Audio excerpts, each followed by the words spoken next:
सिद्रा एक आम सी लड़की थी, ना ज्यादा बोलने वाली, ना बहुत चुप रहने वाली, लेकिन इसका दिल शायद आम नहीं था।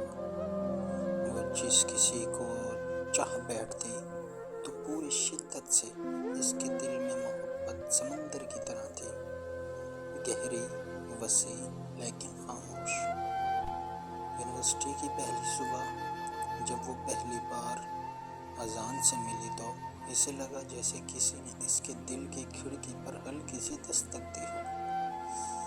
अजान एक खामोश तबीयत, संजीदा सा लड़का जो अक्सर किताबों में डूबा रहता, ना बहुत हंसना ना बहुत बोलना, लेकिन इसकी मौजूदगी में एक सुकून था, एक कशिश थी। सिद्रा इस कशिश से बच न सकी। आहिस्ता आहिस्ता वो इसकी आदी बनने लगी। अजान की छोटी छोटी बातें, इसका अंदाज, वो सब सिद्रा के दिल पर नक्श बुनने लगा।